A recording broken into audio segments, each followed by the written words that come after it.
नमस्कार दर्शकों, मैं त्रिभुवन जोशी पुनः आप लोगों के समक्ष चौथा एपिसोड लेकर। परिचर्चा का विषय है प्राण का स्वरूप। तो हमारी परिचर्चा चल रही थी कि धातुओं के कर्म, रस से रक्त कैसे बनता है। तो पाचक पित्त जो है वह रस को प्लीहा और यकृत में भेजता है रंजक पित्त के साथ में, और वहाँ उसका पाक होने पर वह शुद्ध रस से जो है रक्त बनता है। अब खेद का विषय यह है कि हमारे वैज्ञानिक लोग रक्त बनाने की भी कोशिश कर रहे हैं, लेकिन बन नहीं पा रहा है, जबकि यह मेरे ख्याल से नामुमकिन ही है। क्योंकि रक्त जो है, शुद्ध रक्त जो है, जीव की शारीरिक प्रक्रियाओं के द्वारा स्वतः ही निर्मित होता है, उसका निर्माण नहीं किया जा सकता है। इसलिए जो है कृत्रिम रक्त बन नहीं सकता है, यह नोट करने वाली बात है। तो वही शुद्ध रस से जो शुद्ध रक्त बना, वह शुद्ध रक्त हृदय में जाता है और वहाँ से फिर धमनियों में भेजा जाता है, और जो अवशेष रक्त रह जाता है वह पुनः प्लीहा और यकृत में जाकर फिर पुनः शोधित होकर वह हृदय में आता है। यह क्रम चलता रहता है। और जो शुद्ध रक्त बना उससे मांस बनता है। शुद्ध रक्त से मांस बनता है। इससे मांसपेशियां जैसे हैं, हमारे शरीर में 500 मांसपेशियां होती हैं। 400 तो टांगों में होती हैं, टांगों और बाहों में 400 मांसपेशियां होती हैं। 66 मध्य शरीर में होती हैं और 34 जो है ग्रीवा सहित सिर में होती है। तो इस तरह से 500 मांसपेशियां हमारे शरीर में होती हैं। उस मांस से जो है फिर मेदस बनता है। क्रम से एक धातु बनती जाती है। उस मांस से फिर मेदस बनता है, और जिसका स्थान है अस्थि, उदर और अस्थि। उदर में और अस्थियों में जो मांस रहता है उसको मेदस कहते हैं। और अपनी ऊष्मा से परिपक्व होकर और वायु से शोधित होकर, शोषित होकर वह मेदस जब स्थूल बन जाता है तो उसको अस्थि कहते हैं, हड्डी कहते हैं। वह हड्डी बन जाती है। मांस से मेदस बना, मेदस से हड्डी बना। सुश्रुत आदि के शल्य तंत्र में मानव शरीर में 300 हड्डियां हैं। वैदिक साहित्य में 360 अस्थियां बताई जाती है। लेकिन यूनानी और शरीर शास्त्र में जो हमारे वैज्ञानिक हैं, डॉक्टर लोग हैं, वह 242 या 246 अस्थियां बताते हैं। आजकल अब 200 या 206 अस्थियां कही जाती हैं मानव शरीर में। इसमें षड्रस मिलते हैं। 6 के 6 रस उसमें होते हैं। वह है हरण। तो और बाकी किसी भी चीज में सारे रस मिल पाना बहुत मुश्किल है, अपर्याप्त है। वैसे ही संसार में, प्रकृति में भगवान ने सब कुछ दे रखा है, हर चीज दे रखी है, लेकिन रस सही होते हैं। तो ये जो रस है, पचे हुए आहार का जो सार है, जैसे गुड़ है, महुआ के फूल हैं, बबूल की छाल है, ये आदि अवयव मिला के हम उनका पाक अगर बनाते हैं तो उनसे जो अस्तित्व, एक्सटेंस, जो सब्सक्रिप्शन उससे निकलेगा, वो रस का निसार जो है उसको मदिरा कहते हैं। वो मदिरा बन जाती है उससे। गुड़ है, बबूल के छाल, महुआ के फूल और भी उनमें कई चीज़ें डालते हैं, तो उससे जो है उसको मदिरा कहा जाता है। ऐसे ही जब हम कोई भी चीज़ खाते हैं तो उसका जो सार बनता है, निचोड़ बनता है, मल इत्यादि सब अलग करके, पृथक करके जो शुद्ध जो उसका सार निकलता है वह रस कहा जाता है। उस रस का जब आमाशय में जब उसका पाक बन जाता है उस रस का, तो वह प्लीहा और यकृत में भेजा जाता है रंजक पित्त के पास में। अब उसका स्वामी, उस रस का स्वामी अब रंजक पित्त हो जाता है। वह उसका पाक करता है, क्योंकि उसका नाम रंजक पित्त है। क्यों? क्योंकि वह रस को रंजित करता है, लाल कर देता है, जिसका नाम रक्त कहा जाता है। प्लीहा और यकृत में जाकर वह रक्त बन जाता है, और रक्त से फिर वह प्लीहा और यकृत से फिर सीधे हृदय में आता है। तो जीव का उत्तम आधार जो है वह रक्त है। यह रक्त अगर शोणित कहते हैं इसको, ये कुछ नमकीन, मिठास, मधुर, इस तरह का इसका स्वाद होता है, और यह जीव का मुख्य आधार है। और यह रक्त अगर विदग्ध हो जाता है तो दोष हो जाता है, शरीर में दोष हो जाता है, अनेक प्रकार की बीमारियां हो जाती हैं। अगर इसमें त्रिदोष हो जाता है तो वह कैंसर कहा जाता है, ब्लड कैंसर जिसको कहते हैं, वह असाध्य होता है। हालांकि शोध कर रहे हैं लोग, लेकिन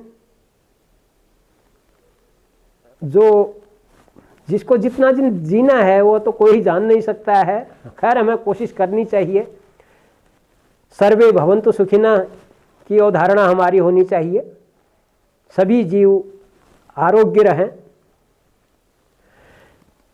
तो वो विदग्ध रक्त जो है, इसलिए विशेष ध्यान रखना चाहिए खान पान का, ताकि रक्त जो है उसमें कोई विकार ना हो।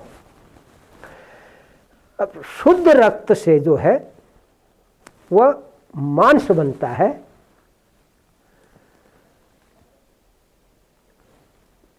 तो यह प्रक्रिया आमाशय से पाचक पित्त के द्वारा रस का पाक बना, और पाचक पित्त ने उस रस को रंजक पित्त में भेजा, यकृत और प्लीहा में,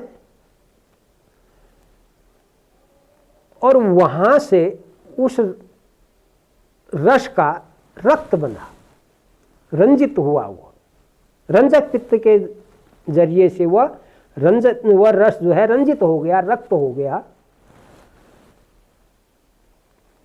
तो वह रक्त जो है मनुष्य जीव का प्रथम आधार उसको माना गया है। इसलिए शुद्ध रक्त जो हुआ, बाकी शुद्ध रक्त होने के बाद जो रस अवशेष बन गया वह पुनः फिर आमाशय में जाता है, और वहां पुनः पाक होके फिर वह रंजक पित्त में आता है, और यह क्रम निरंतर चलता रहता है।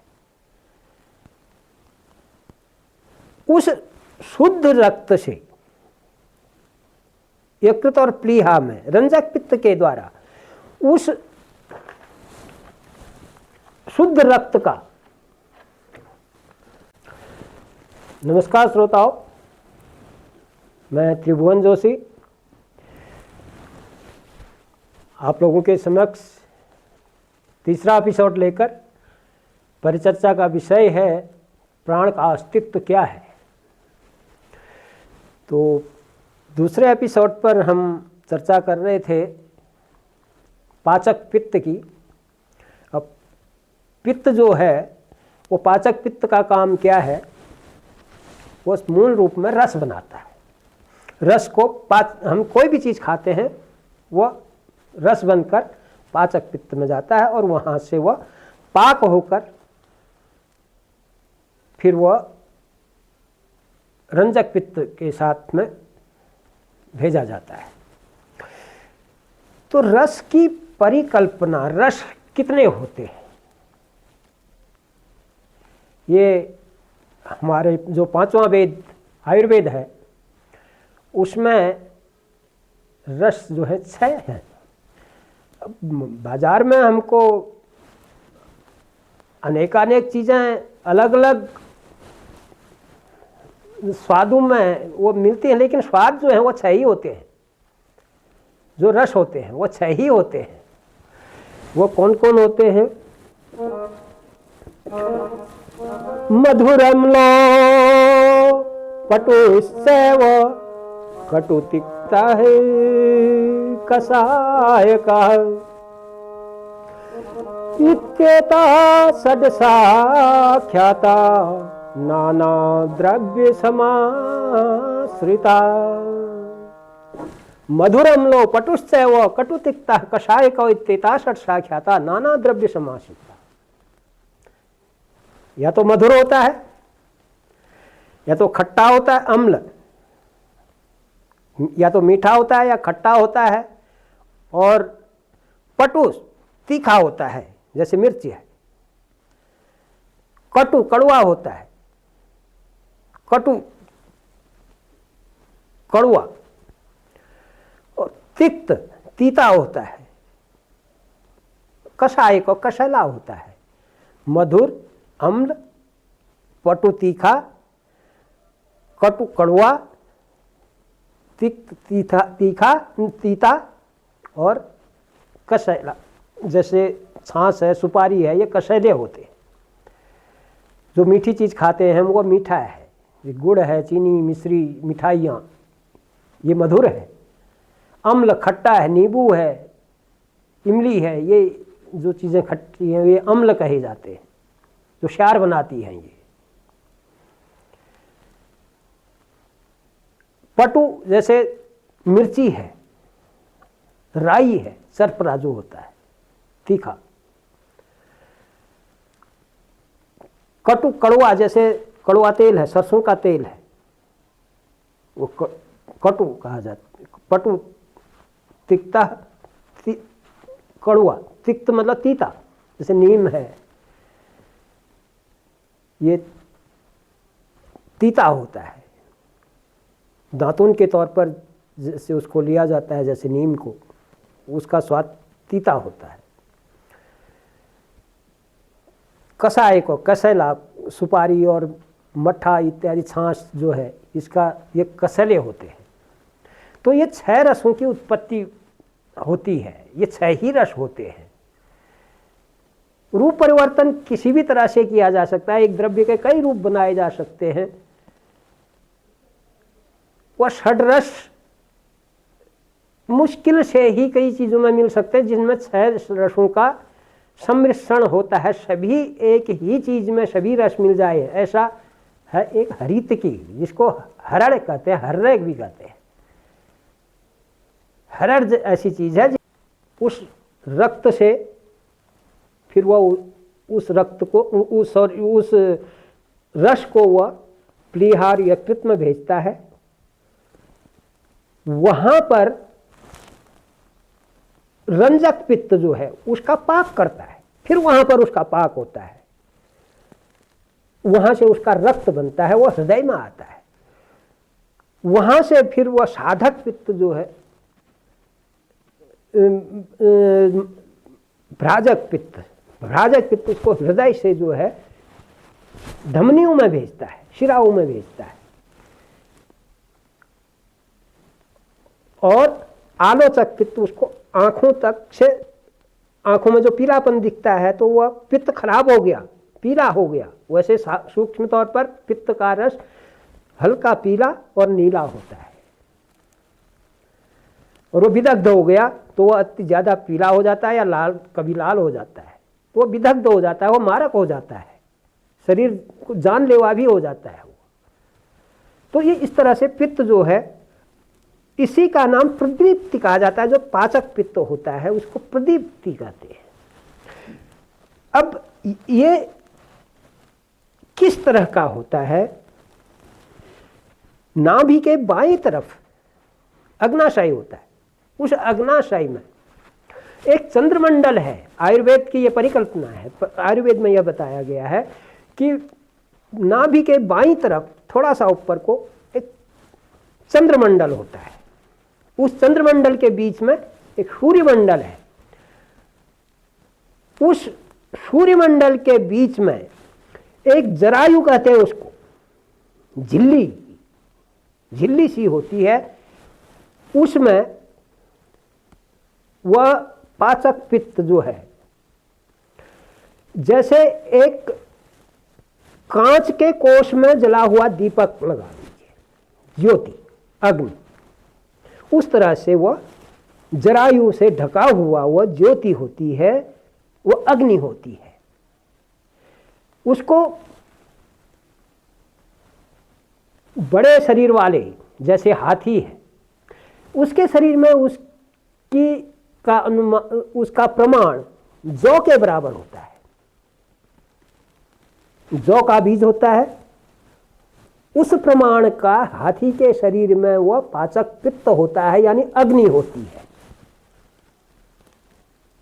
और मनुष्य के शरीर में या छोटे प्राणियों के शरीर में वह तिल के प्रमाण का होता है। तिल कितना बड़ा होता है उतना बड़ा वह पाचक पित्त हमारे शरीर में कांच के से कोश में, चंद्रमंडल के बीच में सूर्यमंडल, सूर्यमंडल के बीच में जरायु, उस जरायु के बीच से ढका हुआ वह अग्नि। तिल भर तेल और दिन भर मन भर बाती, तन भर तेल और मन भर बाती, जीवन ज्योति जले दिन राती। ये शरीर प्रदीप्त होता रहता है, वह ज्योति जलती रहती है। जैसे ही वह अग्नि बुझती है तो दीपक बुझ जाता है, शरीर निष्प्राण हो जाता है। तो क्या यही प्राण है? कहीं यही तो प्राण नहीं? क्या इतना ही मान लें? नहीं, यह प्राण यह भी है। जब अग्नि नहीं तो शरीर नहीं, दीपक बुझ गया तो निष्प्राण हो गया, इसका मतलब यही प्राण है। लेकिन इतना ही नहीं है, प्राण इतना ही नहीं है। यह भी प्राण की परिकल्पना है, प्राण इसको भी कह सकते हैं, लेकिन इतना ही पर्याप्त नहीं है। इसको आगे जाके और इस पर गहन शोध करेंगे कि क्या यही प्राण है। तो ये हो गया पाचक पित्त।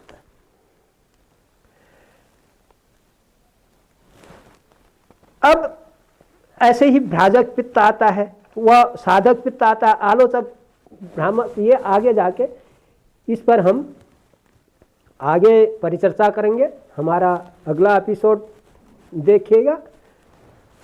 धन्यवाद, नमस्कार। पृथ्वी तत्व। अब शरीर के जो ठोस और बड़े अवयव होते हैं वो पृथ्वी का काम करते हैं। धारणा शक्ति जिनमें होती है, धारण करते हैं, वह पृथ्वी होती है। जो रस तत्व, जल तत्व होते हैं वह रस का काम करते हैं। जैसे फिर वह रस से आगे जाके फिर इस पर चर्चा करेंगे, रक्त बनेगा। तो ये रस का काम हो गया। जो पित्त को जो अग्नि को प्रदीप्त करता है, वैश्वानर बन के, जो भगवान ने कहा है कि मैं वैश्वानर बन के रहता हूं, तो वह अग्नि तत्व है। वह अग्नि रस का पाचन करती है, तो वह अग्नि है। और जो सूक्ष्म रोम छिद्र हैं, हमारे स्रोतरस हैं, जो भी छिद्र हैं, उन छिद्र को आकाश शब्द, उनसे शब्द ही निकल सकता और कुछ नहीं होता है। वो शब्द जो है वो आकाश है।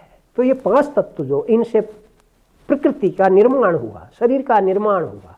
इसमें जो जीव आत्मा रहती है उसके लिए वात, पित्त और कफ, ये 3 चीजें धारक होती हैं। इनके साथ फिर 7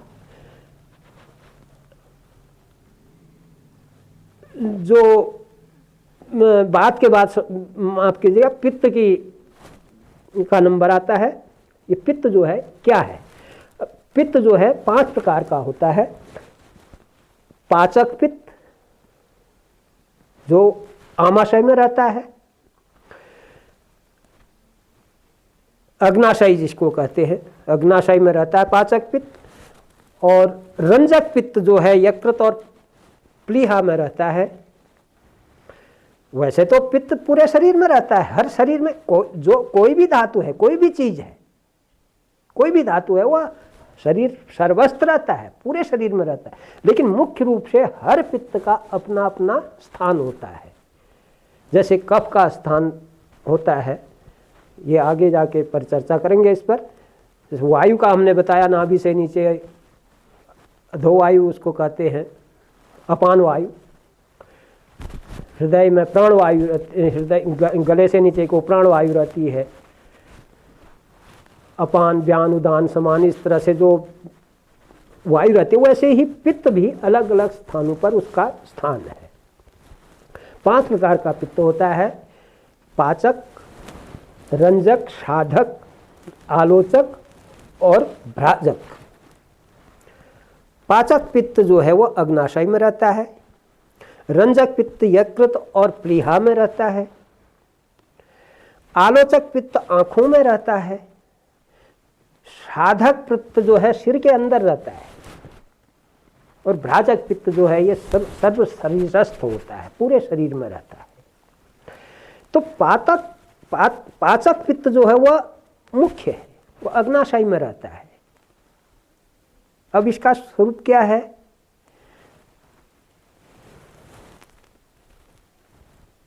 साधक पित्त हृदय में रहेगा और आलोचक पित्त नेत्रों में रहेगा। भ्राजक पित्त त्वचा व समस्त शरीर में रहेगा। पाचक पित्त क्या है? रस को रक्त बनाता है। सबसे पहला काम पाचक पित्त का होता है। मूल रूप से जो हम कुछ भी खाते हैं उसका पाचन जो करता है वो पाचक पित्त कहा जाता है, अग्नाशय में रहता है। शायद उसी को कहते हैं भगवान अहम वैश्वानरो भूत्वा, मैं वैश्वानर बनकर रहता हूं। और प्रमाण यह है कि लावे से भी अधिक गर्म है ये पाचक पित्त। हमारे मसूड़ों में कोई चीज गर्म लग जाए तो हम सहन नहीं कर सकते हैं, लेकिन जिह्वा पर वह चीज लगती है और पेट। नमस्कार श्रोताओ, मैं त्रिभुवन जोशी क्रमशः अपने दूसरे एपिसोड पर। पिछले एपिसोड में हमारी परिचर्चा हो रही थी प्राण के विषय पर। तो विषय थोड़ा लंबा है, इसलिए थोड़ा सा समय आपका ज़्यादा ले सकते हैं। तो हमने बताया था आपको वात, पित्त, कफ ये शरीर को जो धारण किए रहते हैं। तो वात के बारे में हमने बताया था वायु। तो पहले इसमें यह समझते हैं कि शरीर जो कहा गया है कि क्षिति जल पावक गगन समीरा पंच तत्व से बना शरीरा, ये 5 चीज़ों से हमारा शरीर बना हुआ है। ये 5 चीज़ें होती हैं: पृथ्वी, आकाश, वायु, अग्नि और जल, नीर। अब प्रकृति में जीव रहता है, ये हमने पर चर्चा की थी। अब ये प्रकृति क्या है? इस प्रकृति में जीव रहता है, तो प्रकृति कैसे बनी? इसमें पृथ्वी भी होती है, आकाश भी होता है, और पानी भी होता है, अग्नि भी होती है और वायु भी होता है। ये 5 तत्व हैं, तभी तो उसके अंदर जीव रहेगा। ये 5 तत्वों से शरीर तो बन गया, लेकिन जीव नहीं है उसमें, तो वह निर्जीव शरीर है। अब जीव के रहने के लिए ये शरीर बना, तो अब कैसे बना? शब्द से। शब्द गुण से आकाश की उत्पत्ति हुई। आकाश एक ऐसा गुण है जो केवल शब्द गुण से बना है, एक ही गुण से बना है। शब्द स्पर्श, स्पर्श शब्द और स्पर्श के योग से वायु का प्रादुर्भाव हुआ, वायु बनी, हवा बनी, आकाश और स्पर्श से। हवा को छुआ नहीं जा सकता है, लेकिन वह हमको छूती है, आभास होता है, स्पर्श करता है, वो वायु है। उसका गुण ही, वायु का गुण स्पर्श है। अब शब्द और स्पर्श से, शब्द स्पर्श रूप, शब्द और स्पर्श से क्या बना? रूप बना। अग्नि जिसको कहते हैं, अग्नि को रूप में देखा जा सकता है, अग्नि रूप में, वो दृश्यमान है, रूप है उसका, वह अग्नि है। शब्द स्पर्श से, शब्द अकेला उससे आकाश की उत्पत्ति हुई, शब्द से स्पर्श हुआ, स्पर्श वायु की उत्पत्ति हुई, शब्द और स्पर्श से वायु बना, शब्द स्पर्श से रूप अग्नि की प्राप्ति हुई, शब्द स्पर्श रूप, इन तीनों से जल की उत्पत्ति हुई। इन तीनों की उत्पत्ति से रस बना, रस से जल बनता है, रस की उत्पत्ति यानी जल की उत्पत्ति हुई। चार चीजें हो गई। पांचवा, इन चारों के सहयोग से गंध, गंध की उत्पत्ति हुई। गंध का मतलब है प्रकृति, धरती, पृथ्वी। समान गति से ये 5 प्रकार की वायु, इनका आगे जाके थोड़ा सा अध्ययन करेंगे, ये सुचारू रूप से चलती रहती है तो जीवन सही चलता है। इनमें से कोई भी दोष अगर दूषित हो जाता, विदग्ध हो जाता है, तो उससे संबंधित रोग हो जाता है। बात से संबंधित,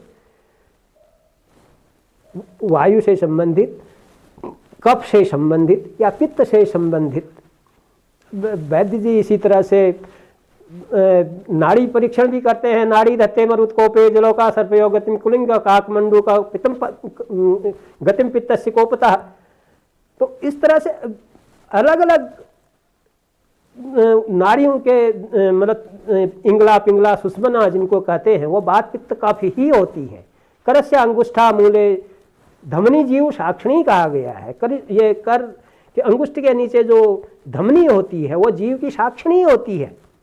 ये जब तक चल रही है तब तक जीव है, ये नहीं चलेगी तो जीव नहीं है, तो निर्जीव हो जाता है वो। तो जब तक इस शरीर में जीव है तब तक यह देही कहा जाता है, शरीर कहा जाता है, चेतन कहा जाता है, शिव कहा जाता है। जब इसमें से इन जो देह के जो अंग बताए हमने, दोष हो गया धातु, आहार, गति इत्यादि, मल, उपमल, आशय, त्वचा, कला, मर्म। अब मर्म क्या है? ये जैसे ऊपर के जो हिस्से को बांधे रहते हैं उनको मर्म कहते हैं। शरीर जिनसे सिर का जो ये जो ब्रह्मांड बंधा होता है उसको मर्म कहते हैं। बल्कि हमारे वेदों में भी ये एक वो आता है, मर्माणिते बर्मणा छादया मिशोमा त्वाराजा अमृतेनान हुस्ताम रोड बरियो वरुण से कृणोतु जन तंत्वानुदेवा मदंतु। इस कवच के रूप में ब्राह्मण यजमान के लिए आशीर्वाद देता है। कवच के रूप में उसको जब ब्राह्मण वर्ण होता है तो उस समय ये मंत्र अधिकतर प्रयोग किया जाता है, या यज्ञ के रूप में भी इस मंत्र को हुआ करते। तो मर्म जो है शरीर के मुख्य अवयव है। तो इत्यादि इन चीजों को का जो संगठन है, इनमें से कोई भी चीज कम हो जाए तो या तो वह उपचार के योग्य हो जाता है, जिसको बीमार कह देते, अस्वस्थ हो जाता है, या फिर कुछ ऐसी चीजें होती हैं जिनके बिल्कुल विदग्ध हो जाने से जीव समाप्त हो जाता है, निर्जीव हो जाता है, मृत्यु हो जाती है। जो मारक होते हैं, ऐसे भी अवयव हमारे शरीर में होते हैं जिन पर आघात होने से या विदग्ध होने से वह शरीर को मतलब निष्प्राण कर देते हैं। तो अब ये प्राण कैसे काम कर रहा है, ये इसके लिए धीरे धीरे हम आगे बढ़ रहे हैं। तो अब ये शरीर है, इस शरीर में वात पित्त कफ, वात हमने बताया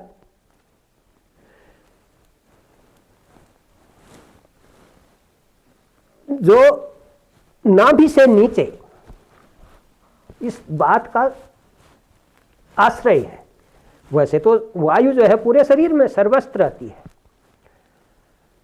जैसे प्राणवायु जो है, प्राणवायु जो कहते हैं वह गले से नीचे को रहती है, जो हमारे शरीर में ऑक्सीजन बनकर जो नीचे जाती है उसको प्राणवायु कहते हैं। और अपान वायु जो है नाभि से नीचे, उसको अपान वायु कहते हैं। और व्यान जो हमारे शरीर में खून को प्रसारित करता है, पूरे शरीर में फैला हुआ, वो व्यान वायु होती है। उदान वायु हमारे हृदय में रहती है, जो रस से रक्त बने हुए को यकृत तक भेजता है, प्लीहा तक भेजता है, वो उदान वायु होती है। जो बाहर निकलती है, हमारी सांस से बाहर निकलती है जो, वो उदान वायु है। और समान वायु सर्व शरीरस्थ होता है। तो ये बात वायु, तत्व, पित्त, अग्नि, कफ, जल, ये क्रियाशील होते हैं। तीन तत्व जो होते हैं, वात पित्त कफ, ये क्रियाशील होते हैं, ये कर्म करते रहते हैं। और जल नहीं, सॉरी माफ कीजिएगा, पृथ्वी और आकाश ये कर्महीन है। पंच तत्व से बना शरीर 5 तत्वों से बना है। किससे? पृथ्वी से, आकाश से, जल से, वायु से और अग्नि से। आश्रितम प्राणापान समानीतम पचामि अन्नम चतुर्विधम। अहम वैश्वानरो भूत्वा प्राणिनाम देहमाश्रितम प्राणापान समानीतम पचामि अन्नम चतुर्विधम। अब जीव आत्मा और परमात्मा में आप भेद देखेंगे। आप भगवान कहते हैं कि अहम वैश्वानरो भूत्वा, वैश्वानर बनकर, वैश्वानर मतलब अग्नि, अग्नि बनकर प्राणिनाम देहम आश्रितम, प्राणियों के देह का आश्रय लेकर, प्राणियों के शरीर का आश्रय लेकर, जैसे हम भगवान का आश्रय लेते हैं, भक्त जो है भगवान का आश्रय लेते हैं, वैसे ही भगवान भी भक्त का आश्रय लेते हैं। यानी हर प्राणी, चाहे वह भगवान को माने न माने, वह नास्तिक हो आस्तिक हो, जो भी हो, भगवान उसमें भेद नहीं करते हैं। हम जरूर भेद करते हैं, लेकिन भगवान के लिए हर कोई भक्त है, चाहे वह नास्तिक ही क्यों ना हो, वह उसका भी आश्रय लेते हैं। तो देह का आश्रय लेकर प्राणापान समानीतम, प्राण अपान व्यान उदान समान, ये 5 प्रकार की वायु होती है हमारे शरीर में। अब जब तक ऑक्सीजन नहीं होगी, हवा नहीं होगी, तो आग जल नहीं सकती है। तो अब कह रहे हैं भगवान की वैश्वानर बनकर, अग्नि बनकर, अब अग्नि को जलाने के लिए हवा तो चाहिए। अब हम किसी डिब्बे में या गड्ढे में आग जलाएं तो वह नहीं जलेगी, उनके लिए हवा का होना जरूरी है। इसलिए 5 प्रकार की हवाएं, वायु जिनको कहते हैं, वात, मैंने बताया ना 3 दोष होते हैं, वात पित्त कफ। तो सबसे पहले बात आती है, हवा आती है, तो वह हवा जो है अग्नि को प्रदीप्त करती है। प्राण, अपान, व्यान, उदान, समान 5 प्रकार की वायु, इससे मैं प्रदीप्त होता हूं। पचामि अन्नम चतुर्विधम, मैं चतुर्विध अन्न। अब इस संसार में भगवान ने जो भोज्य पदार्थ बना रखे, नाना सकल पदार्थ हैं जगमाही, इस संसार में अनंत चीजें हैं जिनका जहां तक हम पहुंच भी नहीं पाते हैं। कुछ जितना हमको पता होता है हम उतने तक ही सीमित समझते हैं, लेकिन वो उनसे कहीं भी अपार है। तो चतुर्विध रूप होता है, 4 ही प्रकार के अन्न इस संसार में होते हैं। हालांकि उनके रूप परिवर्तन लाखों हो गए हैं। वो 4 प्रकार कौन होते हैं? या तो वह भक्ष्य होता है, खाने लायक, जैसे जिसको भक्ष्य किया जाता है, जैसे हम रोटी है उसको हम भक्ष्य करते हैं। कुछ लोग मांसाहारी जैसे मांस खाते हैं, वो भक्ष्य करते हैं। दूसरा भोज्य, जो चबाने के, चब्य उसको कहा जाता है, चबाकर खाते हैं। जैसे चावल है उसको हम चबाकर खाते हैं, भक्ष्य भोज्य। या फिर चोष्य, चूस कर जिसको हम खाते हैं, जैसे गन्ना है या टॉफी है, कुछ भी कैंडी, उसको हम चूस लेते हैं, चूस कर उसका रस लेते हैं। और या फिर पेय, या पीकर हम उसको उपभोग करते हैं। या तो हम उसको दांतों से काट कर खाते हैं, भोज भक्ष्य, या फिर हम उसको चबाकर खाते हैं, भोज्य, या फिर हम चूस कर खाते हैं, चोष्य, या फिर पीते हैं उसको, द्रव्य। उसके अलावा इस संसार में कोई और चीज नहीं है। चतुर्विध रूप ही भोजन के होते हैं। तो भगवान ये कहते हैं कि मैं इन 4 प्रकार के भोज्य पदार्थों को पचाता हूं। कैसे? वैश्वानर बनकर, अग्नि बनकर। और वह अग्नि प्रदीप्त कैसे होती है? वायु से, हवा के माध्यम से। अगर हवा होगी तो आग जलेगी, हवा नहीं होगी तो आग नहीं जलेगी। तो जब तक ये इतना विस्तार इसका है कि समझने के लिए काफी है। जैसे ही ये संसार है वैसे ही एक पिंड है जीव का, जिसके अंदर जीव रहता है। उस पिंड को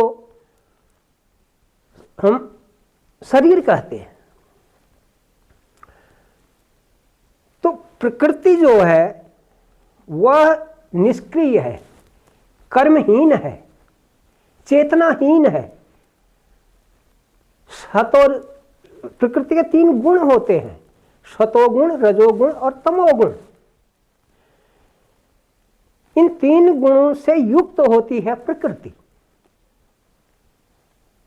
और उस प्रकृति में जीव आत्मा निवास करता है। वह जीव आत्मा कर्मशील है, लेकिन वह दुख सुख, अच्छा बुरा, हर चीज से वह निर्लिप्त है। उसको कोई फर्क नहीं पड़ता है, और निर्विकार है वो। उसका नाम जीव है। अब ये जीव जो है इस प्रकृति के अंदर रहता है। अब ये तो एक सूक्ष्म तौर पर एक छोटा सा प्रकृति और आत्मा का विवेचन हो गया। अब ये जीव क्या है आखिर? इसके लिए हमें जो प्रकृति के जो शरीर जो है, देह, यह देह क्या है पहले उसको हम समझते हैं। इसमें 3 दोष होते हैं, वात, पित्त और कफ। ये 3 दोष कहे जाते हैं। अब इनको दोष क्यों कहते हैं? हालांकि ये वात, पित्त, कफ, ये 3 शरीर को धारण करते हैं। ये तो ये धातु भी कहलाते हैं। लेकिन ये हमारे रस को जो हम उपभोग करते, उपयोग करते हैं, कंज्यूम करते हैं, जो भी रस बनता है, उस रस को और उस रस से बनने वाले मल मूत्र इत्यादि को ये दूषित करते रहते हैं, इसलिए इनको दोष कहा गया है। और वैसे सामान्य तौर पर ये धातु ही कहे जाते हैं। हालांकि धातु 7 होते हैं, वो आगे पर चर्चा करेंगे कि मूल रूप से ये 3 जो है इनको दोष कहा गया है, लेकिन ये हैं धातु ही। अब ये 3 दोष हो गए, 7 धातुएं होगी, आहार गति हो गई। आहार का परिणाम क्या होता है? आहारताओं धातुओं के मल हो गए, उपधातु हो गए, आशय हो गया, कला हो गया, मर्म हो गया, संधि, शिरा और स्नायु, धमनी, कंडरा, रंध्र, स्रोतस, जार्ल, कूर्च, रज्जु, सेवनी, संघात, सीमंत, त्वचा, लोम व लोमकूप, ये सारा एक संगठन इनका ये शरीर कहा जाता है। इनसे संगठित जो है वह शरीर कहा जाता है, या उसको देह कहते हैं। और जो इस शरीर को धारण करता है उसे शरीरी या देही कहा जाता है। अब इस शरीर के अंदर या देह के अंदर जो जीव रहता है उसको जीव आत्मा कहते हैं। अब मुख्य तौर पर शुरू में हम भगवान ने श्रीमद् भागवत में भी और आयुर्वेद में भी किस तरह से हर चीज का एक छोटे से सूक्ष्म तौर पर बहुत बड़ा अर्थ उसका कर दिया है। उन्होंने कहा है, अहम वैश्वानरो भूत्वा प्राणिनाम देहमान। नमस्कार दोस्तों, मेरा नाम त्रिभुवन जोशी। जैसा कि आप लोगों को पता है, मेरा चैनल सुरतर्जन के नाम से आप लोग बहुत पसंद कर रहे हैं। आप लोगों का बहुत अच्छा प्यार मुझे मिल रहा है।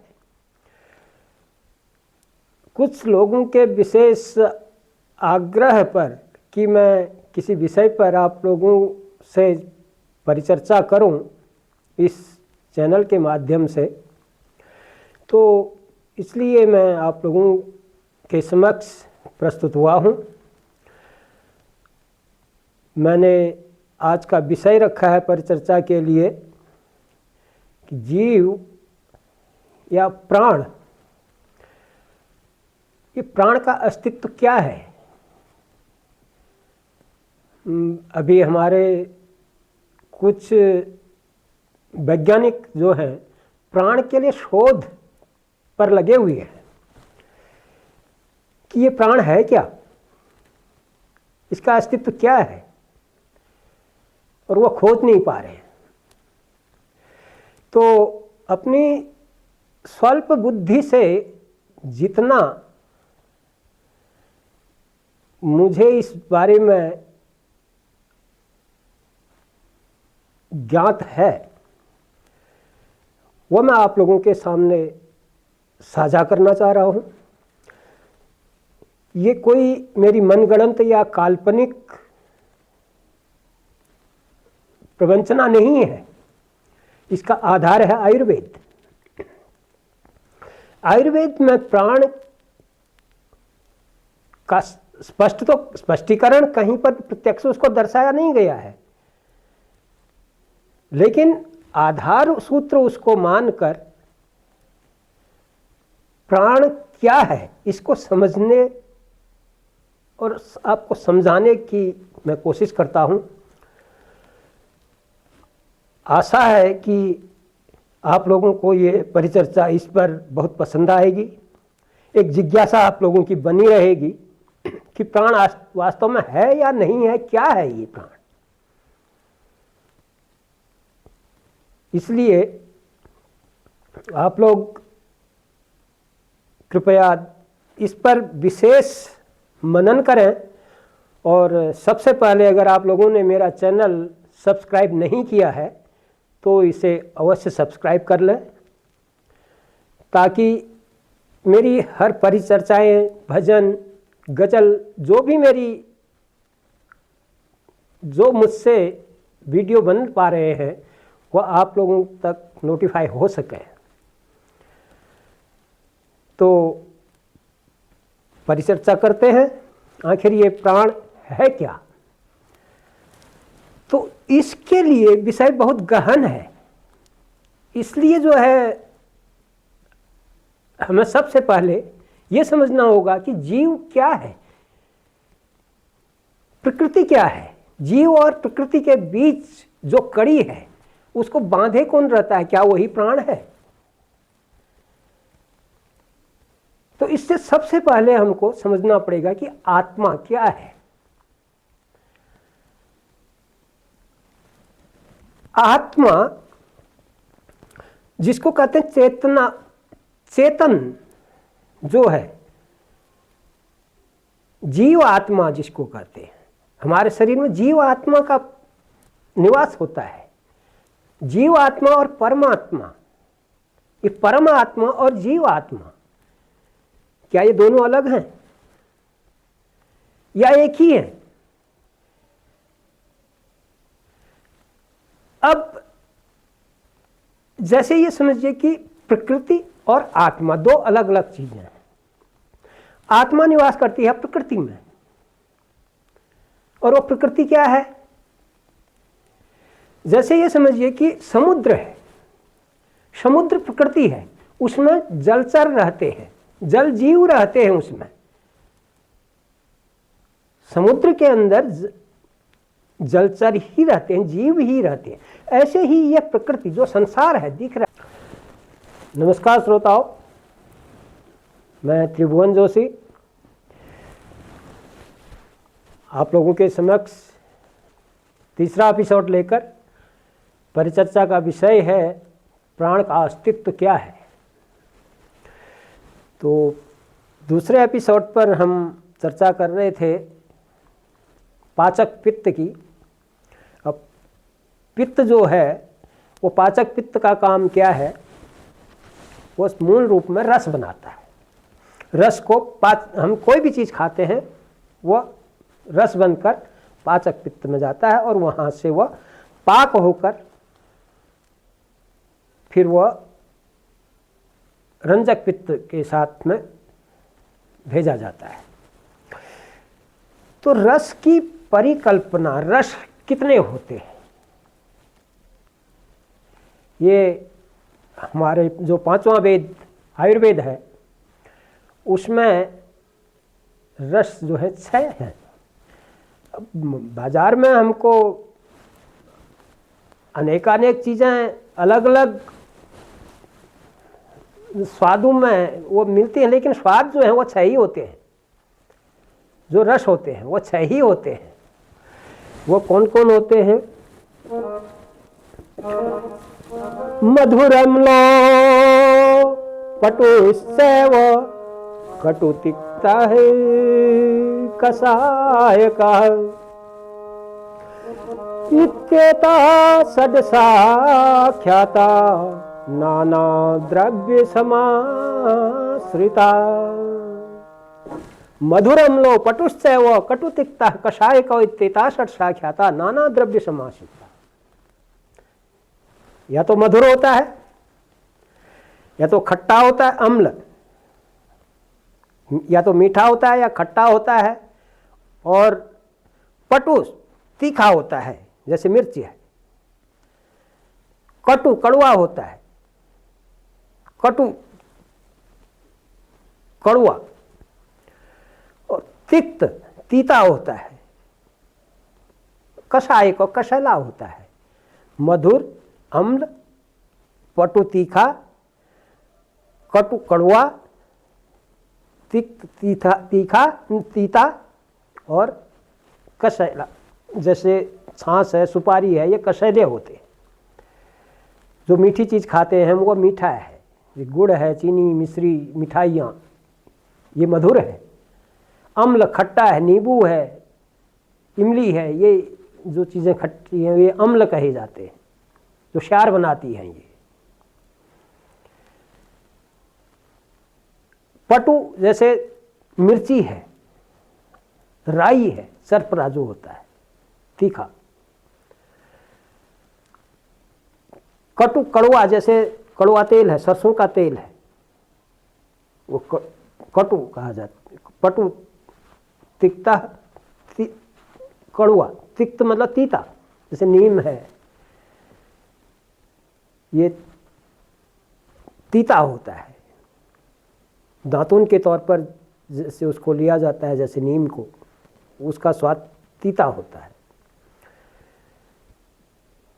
कसाय को कसैला, सुपारी और मट्ठा इत्यादि छाछ जो है, इसका ये कसैले होते हैं।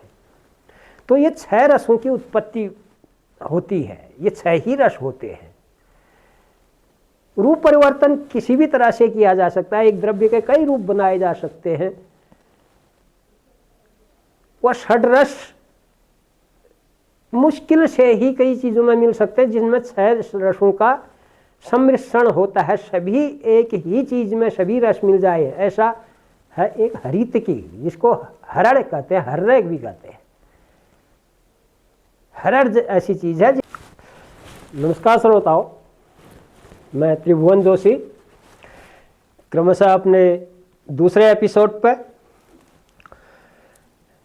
पिछले एपिसोड में हमारी परिचर्चा हो रही थी प्राण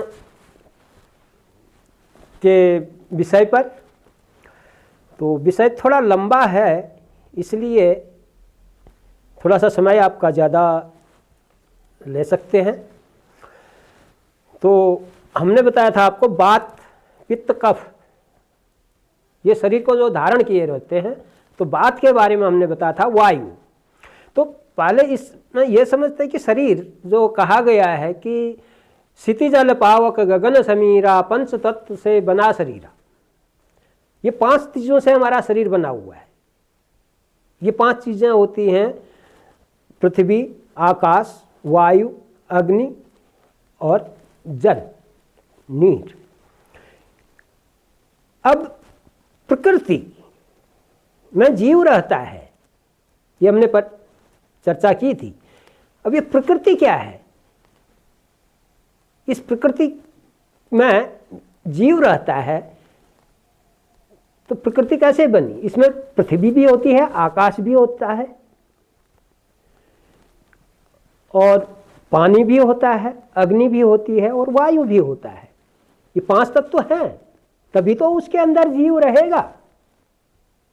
ये 5 तत्वों से शरीर तो बन गया, लेकिन जीव नहीं है उसमें, तो वह निर्जीव शरीर है। अब जीव के रहने के लिए ये शरीर बना, तो अब कैसे बना? शब्द से, शब्द गुण से आकाश की उत्पत्ति हुई। आकाश एक ऐसा गुण है जो केवल शब्द गुण से बना है, एक ही गुण से बना है। शब्द स्पर्श, स्पर्श शब्द और स्पर्श के योग से वायु का प्रादुर्भाव हुआ। वायु बनी, हवा बनी, आकाश और स्पर्श से। हवा को छुआ नहीं जा सकता है, लेकिन वह हमको छूती है, आभास होता है, स्पर्श करता है, वो वायु है। उसका गुण ही, वायु का गुण स्पर्श है। अब शब्द और स्पर्श से, शब्द स्पर्श रूप, शब्द और स्पर्श से क्या बना? रूप बना। अग्नि जिसको कहते हैं, अग्नि को रूप में देखा जा सकता है। अग्नि रूप में वो दृश्यमान है, रूप है उसका, वह अग्नि है। शब्द स्पर्श से, शब्द अकेला, उससे आकाश की उत्पत्ति हुई। शब्द से स्पर्श हुआ, स्पर्श वायु की उत्पत्ति हुई। शब्द और स्पर्श से वायु बना, शब्द स्पर्श से रूप अग्नि की प्राप्ति हुई। शब्द स्पर्श रूप इन तीनों से जल की उत्पत्ति हुई। इन तीनों की उत्पत्ति से रस बना, रस से जल बनता है। रस की उत्पत्ति यानी जल की उत्पत्ति हुई। चार चीजें हो गई। पांचवा, इन चारों के सहयोग से गंध की उत्पत्ति हुई। गंध का मतलब है प्रकृति, धरती, पृथ्वी। समान गति से ये 5 प्रकार की वायु, इनका आगे जाके थोड़ा सा अध्ययन करेंगे, ये सुचारू रूप से चलती रहती है तो जीवन सही चलता है। इनमें से कोई भी दोष अगर दूषित हो जाता, विदग्ध हो जाता है, तो उससे संबंधित रोग हो जाता है। बात से संबंधित, वायु से संबंधित, कफ से संबंधित या पित्त से संबंधित। वैद्य जी इसी तरह से नाड़ी परीक्षण भी करते हैं। नाड़ी धत्ते मरुत्कोपे जलोका सर्पयो गतिम कुलिंग काकमंडू का पितम गतिम पित्तस्य कोपतः। तो इस तरह से अलग अलग नाड़ियों के मतलब इंगला पिंगला सुषमना जिनको कहते हैं, वो बात पित्त काफी ही होती है। करस्य अंगुष्ठा मूले धमनी जीव साक्षिणी कहा गया है। ये कर कि अंगुष्ठ के नीचे जो धमनी होती है वो जीव की साक्षिणी होती है। ये जब तक चल रही है तब तक जीव है, ये नहीं चलेगी तो जीव नहीं है, तो निर्जीव हो जाता है वो। तो जब तक इस शरीर में जीव है तब तक यह देही कहा जाता है, शरीर कहा जाता है, चेतन कहा जाता है, शिव कहा जाता है। जब इसमें से इन जो देह के जो अंग बताए हमने, दोष हो गया धातु, आहार, गति इत्यादि, मल, उपमल, आशय, त्वचा, कला, मर्म। अब मर्म क्या है? ये जैसे ऊपर के जो हिस्से को बांधे रहते हैं उनको मर्म कहते हैं। शरीर जिनसे सिर का जो ये जो ब्रह्मांड बंधा होता है उसको मर्म कहते हैं। बल्कि हमारे वेदों में भी ये एक वो आता है, मर्माणिते बर्मणा छादया मिशोमा त्वाराजा अमृतेनान हुस्ताम रोद बरियो वरुणस्ते कृणोतु जन तंत्वानुदेवा मदंतु। इस कवच के रूप में ब्राह्मण यजमान के लिए आशीर्वाद देता है। कवच के रूप में उसको जब ब्राह्मण वर्ण होता है तो उस समय ये मंत्र अधिकतर प्रयोग किया जाता है, या यज्ञ के रूप में भी इस मंत्र को हुआ करते। तो मर्म जो है शरीर के मुख्य अवयव है। तो इत्यादि इन चीजों को का जो संगठन है, इनमें से कोई भी चीज कम हो जाए तो या तो वह उपचार के योग्य हो जाता है, जिसको बीमार कह देते, अस्वस्थ हो जाता है, या फिर कुछ ऐसी चीजें होती हैं जिनके बिल्कुल विदग्ध हो जाने से जीव समाप्त हो जाता है, निर्जीव हो जाता है, मृत्यु हो जाती है। जो मारक होते हैं ऐसे भी अवयव हमारे शरीर में होते हैं, जिन पर आघात होने से या विदग्ध होने से वह शरीर को मतलब निष्प्राण कर देते हैं। तो अब ये प्राण कैसे काम कर रहा है, ये इसके लिए धीरे धीरे हम आगे बढ़ रहे हैं। तो अब ये शरीर है, इस शरीर में वात पित्त कफ, बात हमने बताया,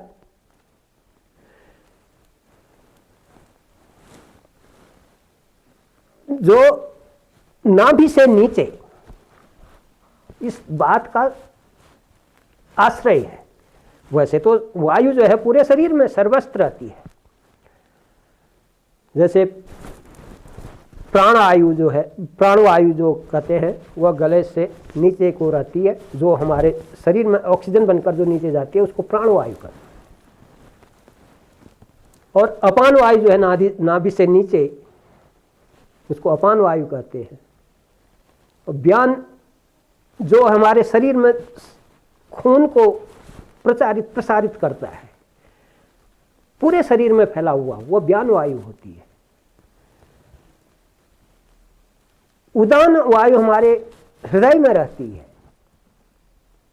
जो रस से रक्त बने हुए को यकृत तक भेजता है, प्लीहा तक भेजता है, वो उदान वायु होती है। जो बाहर निकलती है, हमारी सांस से बाहर निकलती है, जो वो उदान वायु है। और समान वायु सर्व शरीरस्थ होता है। तो ये बात वायु, तत्व, पित्त, अग्नि, कफ, जल, ये क्रियाशील होते हैं। 3 तत्व जो होते हैं, वात, पित्त, कफ, ये क्रियाशील होते हैं, ये कर्म करते रहते हैं। और जल नहीं, सॉरी माफ कीजिएगा,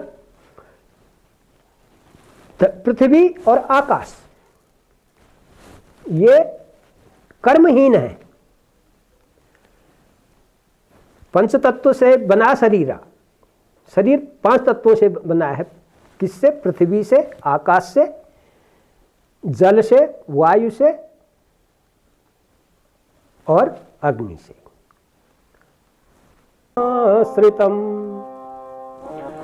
प्राणापान समानीतम पचामि अन्नम चतुर्विधम। अहम वैश्वानरो भूत्वा प्राणिनाम देहमाश्रितम प्राणापान समानीतम पचामि अन्नम चतुर्विधम। अब जीव आत्मा और परमात्मा में आप भेद देखेंगे। आप भगवान कहते हैं कि अहम वैश्वानरो भूत्वा, वैश्वानर बनकर, वैश्वानर मतलब अग्नि, अग्नि बनकर प्राणिनाम देहम आश्रितम, प्राणियों के देह का आश्रय लेकर, प्राणियों के शरीर का आश्रय लेकर, जैसे हम भगवान का आश्रय लेते हैं, भक्त जो है भगवान का आश्रय लेते हैं, वैसे ही भगवान भी भक्त का आश्रय लेते हैं। यानी हर प्राणी, चाहे वह भगवान को माने न माने, वह नास्तिक हो, आस्तिक हो, जो भी हो, भगवान उसमें भेद नहीं करते हैं। हम जरूर भेद करते हैं, लेकिन भगवान के लिए हर कोई भक्त है, चाहे वह नास्तिक ही क्यों ना हो, वह उसका भी आश्रय लेते हैं। तो देह का आश्रय लेकर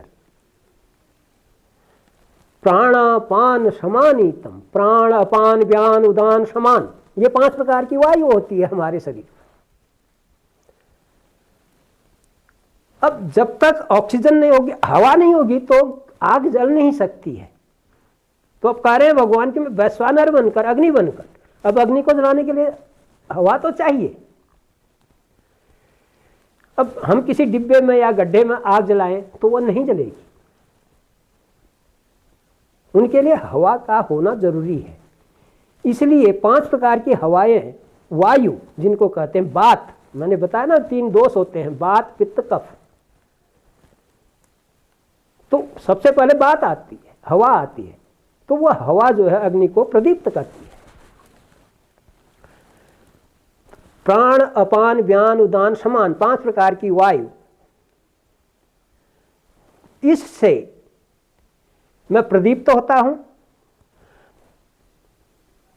पचामि अन्नम चतुर्विधम, मैं चतुर्विध अन्न।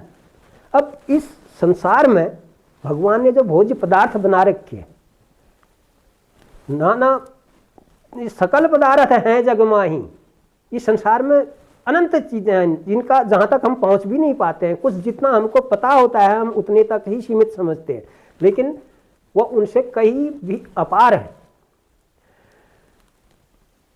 तो चतुर्विध रूप होता है, 4 ही प्रकार के अन्न इस संसार में होते हैं। हालांकि उनके रूप परिवर्तन लाखों हो गए हैं। वो 4 प्रकार कौन होते हैं? या तो वह भक्ष्य होता है, खाने लायक, जैसे जिसको भक्ष्य किया जाता है, जैसे हम रोटी है उसको हम भक्ष्य करते हैं। कुछ लोग मांसाहारी जैसे मांस खाते हैं, वो भक्ष्य करते हैं। दूसरा भोज्य, तो चबाने के चब भी उसको कहा जाता है, चबाकर खाते हैं। जैसे चावल है, उसको हम चबाकर खाते हैं।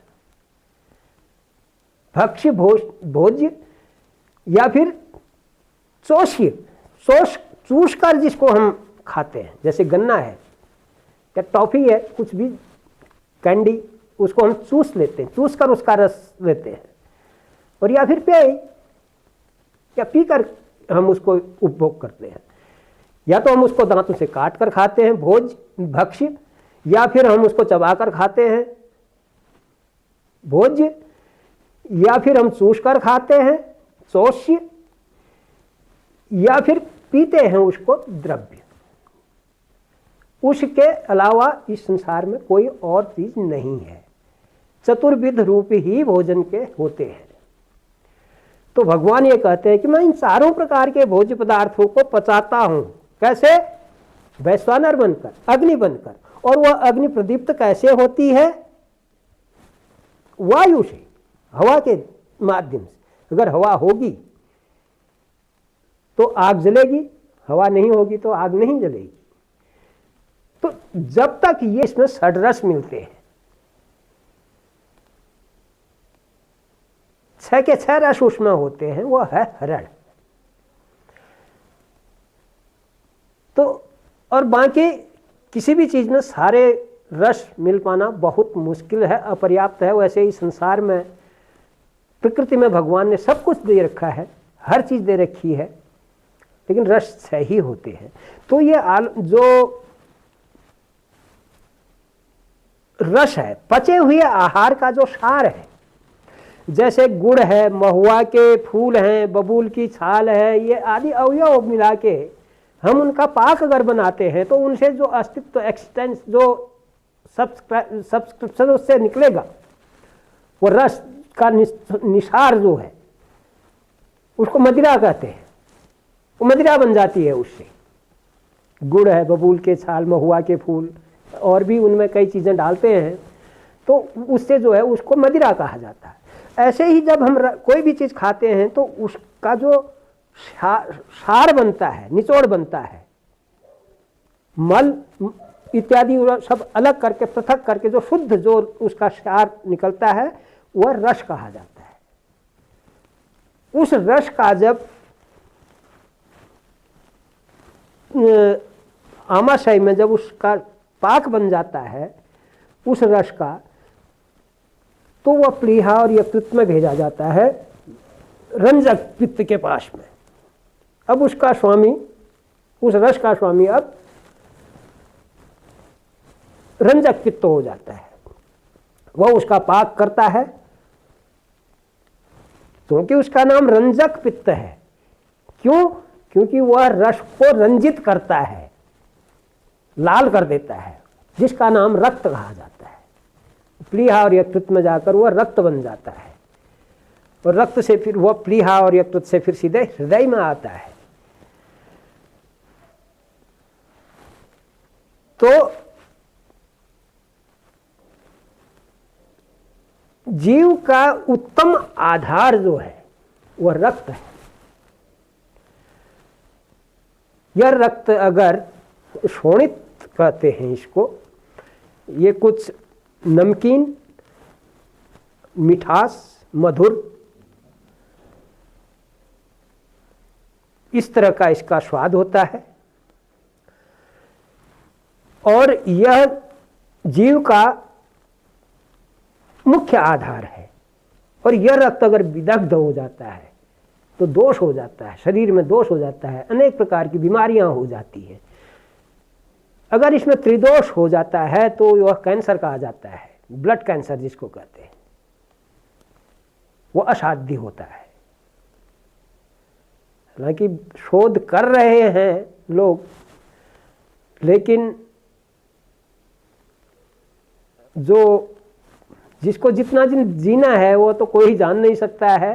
खैर, हमें कोशिश करनी चाहिए। सर्वे भवन्तु सुखिनः की अवधारणा हमारी होनी चाहिए। सभी जीव आरोग्य रहें। तो वो विदग्ध रक्त जो है, इसलिए विशेष ध्यान रखना चाहिए खान पान का, ताकि रक्त जो है उसमें कोई विकार ना हो। अब शुद्ध रक्त से जो है वह मांस बनता है,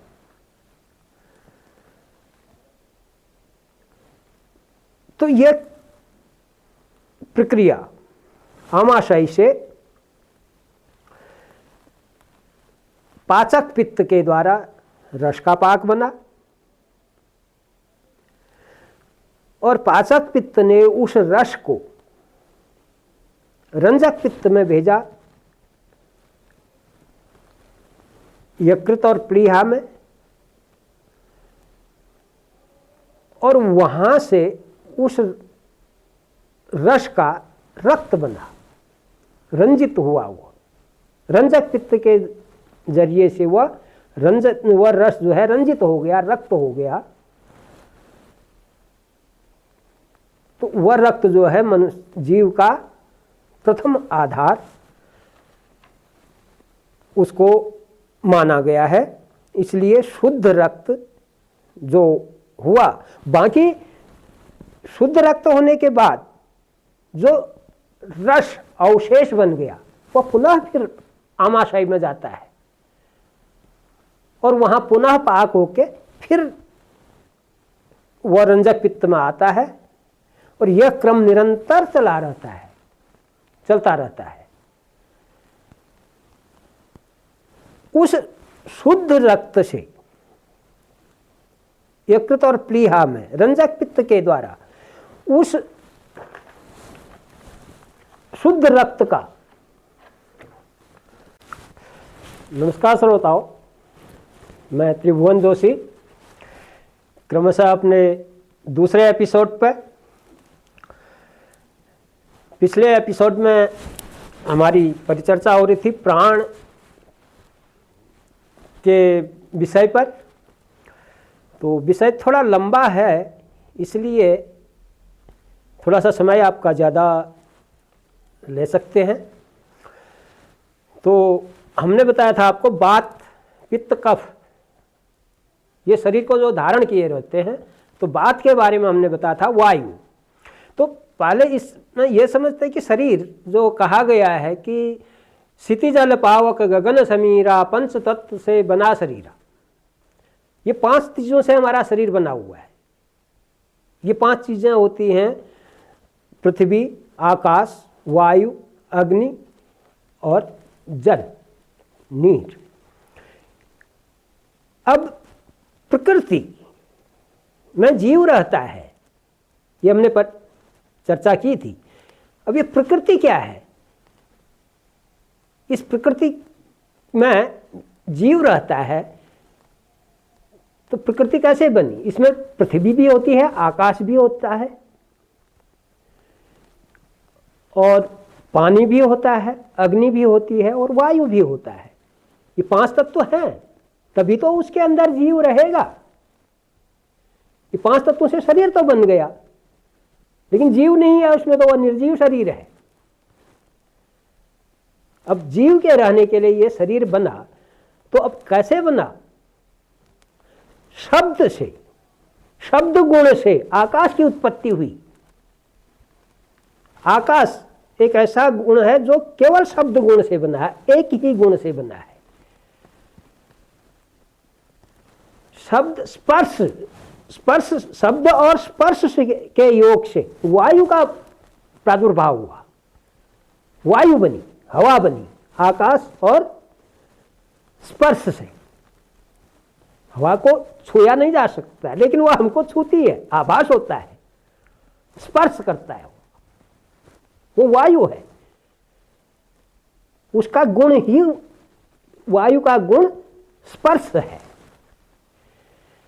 अब शब्द और स्पर्श से, शब्द स्पर्श रूप, शब्द और स्पर्श से क्या बना? रूप बना।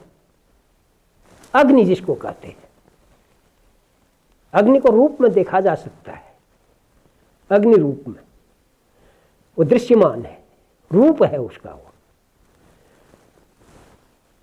वह अग्नि है। शब्द स्पर्श से शब्द अकेला, उससे आकाश की उत्पत्ति हुई। शब्द से स्पर्श हुआ, स्पर्श वायु की उत्पत्ति हुई। शब्द और स्पर्श से वायु बना। शब्द स्पर्श से रूप, अग्नि की प्राप्ति हुई। शब्द स्पर्श रूप, इन तीनों से जल की उत्पत्ति हुई। इन तीनों की उत्पत्ति से रस बना, रस से जल बनता है। रस की उत्पत्ति यानी जल की उत्पत्ति हुई। 4 चीजें हो गई। पांचवा, इन चारों के सहयोग से गंध, गंध की उत्पत्ति हुई। गंध का मतलब है प्रकृति, धरती, पृथ्वी। ये इतना विस्तार इसका है कि समझने के लिए काफी है। जैसे ही ये संसार है, वैसे ही एक पिंड है जीव, जीव का, जिसके अंदर जीव रहता है। उस पिंड को हम शरीर कहते हैं। तो प्रकृति जो है वह निष्क्रिय है, कर्महीन है, चेतनाहीन है। सत और प्रकृति के 3 गुण होते हैं, सतोगुण, रजोगुण और तमोगुण। इन 3 गुणों से युक्त होती है प्रकृति, और उस प्रकृति में जीव आत्मा निवास करता है। वह जीव आत्मा कर्मशील है, लेकिन वह दुख सुख, अच्छा बुरा, हर चीज से वह निर्लिप्त है। उसको कोई फर्क नहीं पड़ता है और निर्विकार है वो। उसका नाम जीव है। अब ये जीव जो है इस प्रकृति के अंदर रहता है। अब ये तो एक सूक्ष्म तौर पर एक छोटा सा प्रकृति और आत्मा का विवेचन हो गया। अब ये जीव क्या है आखिर? इसके लिए हमें जो प्रकृति के जो शरीर जो है, देह, यह देह क्या है पहले उसको हम समझते हैं। इसमें 3 दोष होते हैं, वात, पित्त और कफ। ये 3 दोष कहे जाते हैं। अब इनको दोष क्यों कहते हैं? हालांकि ये वात, पित्त, कफ, ये 3 शरीर को धारण करते हैं, ये तो ये धातु भी कहलाते हैं। लेकिन ये हमारे रस को, जो हम भी उपभोग करते, उपयोग करते हैं, कंज्यूम करते हैं, जो भी रस बनता है, उस रस को और उस रस से बनने वाले मल मूत्र इत्यादि को ये दूषित करते रहते हैं। इसलिए इनको दोष कहा गया है। और वैसे सामान्य तौर पर ये धातु ही कहे जाते हैं। हालांकि धातु 7 होते हैं, वो आगे पर चर्चा करेंगे कि मूल रूप से ये 3 जो है इनको दोष कहा गया है, लेकिन ये हैं धातु ही। अब ये 3 दोष हो गए, 7 धातुएं होगी, आहार गति हो गई। आहार का परिणाम क्या होता है? आहारताओं धातुओं के मल हो गए, उपधातु हो गए, आशय हो गया, कला हो गया, मर्म हो गया, संधि, शिरा और स्नायु, धमनी, कंडरा, रंध्र, स्रोतस, जार्ल, कूर्च, रज्जु, सेवनी, संघात, सीमंत, त्वचा, लोम व लोमकूप। ये सारा एक संगठन, इनका ये शरीर कहा जाता है। इनसे संगठित जो है वह शरीर कहा जाता है, या उसको देह कहते हैं। और जो इस शरीर को धारण करता है उसे शरीरी या देही कहा जाता है। अब इस शरीर के अंदर या देह के अंदर जो जीव रहता है उसको जीव आत्मा कहते हैं। अब मुख्य तौर पर शुरू में हम भगवान ने श्रीमद् भागवत में भी और आयुर्वेद में भी किस तरह से हर चीज का एक छोटे से सूक्ष्म तौर पर बहुत बड़ा अर्थ उसका कर दिया है। उन्होंने कहा है अहम वैश्वानरो भूत्वा प्राणिनाम देहमा। नमस्कार श्रोताओं, मैं त्रिभुवन जोशी क्रमशः अपने दूसरे एपिसोड पर। पिछले एपिसोड में हमारी परिचर्चा हो रही थी प्राण के विषय पर। तो विषय थोड़ा लंबा है, इसलिए थोड़ा सा समय आपका ज़्यादा ले सकते हैं। तो हमने बताया था आपको वात पित्त कफ ये शरीर को जो धारण किए रहते हैं, तो वात के बारे में हमने बताया था वायु।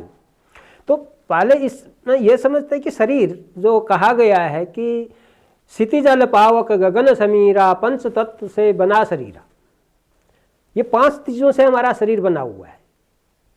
ये 5 चीज़ें होती हैं पृथ्वी, आकाश, वायु, अग्नि और जल, नीर। अब प्रकृति में जीव रहता है, ये हमने पर चर्चा की थी। अब ये प्रकृति क्या है? इस प्रकृति में जीव रहता है, तो प्रकृति कैसे बनी? इसमें पृथ्वी भी होती है, आकाश भी होता है और पानी भी होता है, अग्नि भी होती है और वायु भी होता है। ये 5 तत्व हैं, तभी तो उसके अंदर जीव रहेगा। ये 5 तत्वों से शरीर तो बन गया, लेकिन जीव नहीं है उसमें, तो वह निर्जीव शरीर है। अब जीव के रहने के लिए ये शरीर बना, तो अब कैसे बना? शब्द से, शब्द गुण से आकाश की उत्पत्ति हुई। आकाश एक ऐसा गुण है जो केवल शब्द गुण से बना है, एक ही गुण से बना है। शब्द स्पर्श, स्पर्श शब्द और स्पर्श के योग से वायु का प्रादुर्भाव हुआ। वायु बनी, हवा बनी, आकाश और स्पर्श से। हवा को छुआ नहीं जा सकता है, लेकिन वह हमको छूती है, आभास होता है, स्पर्श करता है, वो वायु है। उसका गुण ही, वायु का गुण स्पर्श है। अब शब्द और स्पर्श से, शब्द स्पर्श रूप, शब्द और स्पर्श से क्या बना? रूप बना। अग्नि जिसको कहते हैं, अग्नि को रूप में देखा जा सकता है। अग्नि रूप में वो दृश्यमान है, रूप है उसका, वह अग्नि है। शब्द स्पर्श से, शब्द अकेला, उससे आकाश की उत्पत्ति हुई। शब्द से स्पर्श हुआ, स्पर्श वायु की उत्पत्ति हुई। शब्द और स्पर्श से वायु बना। शब्द स्पर्श से रूप, अग्नि की प्राप्ति हुई। शब्द स्पर्श रूप, इन तीनों से जल की उत्पत्ति हुई। इन तीनों की उत्पत्ति से रस बना, रस से जल बनता है। रस की उत्पत्ति यानी जल की उत्पत्ति हुई। 4 चीजें हो गई। 5वां, इन चारों के सहयोग से गंध, गंध की उत्पत्ति हुई। गंध का मतलब है प्रकृति, धरती, पृथ्वी।